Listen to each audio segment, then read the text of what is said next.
Hello అండి, అందరికీ నమస్తే. నేను Harinmani. Welcome back to our channel Harinmani's kitchen. ఈరోజు రెసిపీ వచ్చి తోటకూర ఫ్రై. దీనికోసం ముందుగా పోపు అంతా రెడీ చేసేసుకున్నా. ఇప్పుడు ప్యాన్లో ఆయిల్ వేడెక్కిన తర్వాత ఆవాలు వేసేసుకున్నా.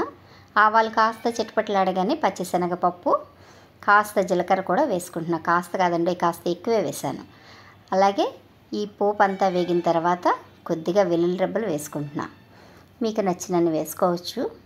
ఈ వెల్లుల్లిపాయ కూడా తొక్క తీసినవే వేసుకుంటున్నాను నేను.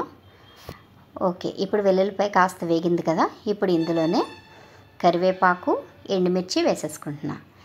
తోటకూర ఫ్రై కదా, అయితే ఫ్రై ఐటెంలో ఇందులో అయితే కారం వేయం, అందు గురించి నేను ఎండుమిర్చి వేసుకుంటా. ఎండుమిర్చి కారానికి సరిపడా వేసేసుకోవాలి.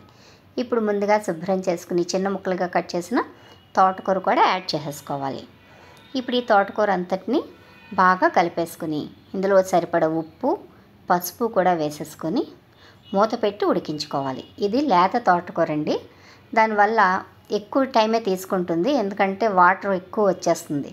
అందువల్ల వాటర్ అంతా ఎవాపరేట్ అయ్యే వరకు, ఆయిల్ పైకి తేలే వరకు మధ్య మధ్యలో కలుపుకుంటూనే ఉండాలి. ఎందుకంటే వాటర్ ఎక్కువ వచ్చింది కదా, దాని గురించి అని. ఓకే, అలా కలుపుకుంటూనే ఉండాలి. ఇదే ముదర తోటకూర అనుకోండి, ఫ్రైకి అంత బాగోదు. అదే పులుసు కానీ పప్పులోకి కానీ వేసుకుంటే చాలా బాగుంటుంది. ఈ లేత తోటకూర ఈసారి ఎప్పుడైనా సరే మీరు ఫ్రై చేయాలంటే లేత తోటకూరతో ట్రై చేసి చూడండి, చాలా టేస్టీగా ఉంటుంది. ఓకే అండి, అయిపోయింది. ఎంతో టేస్టీగా ఉంటే తోటకూర fry recipe ready. Thank you for watching. Don't forget to comment and subscribe. Thank you.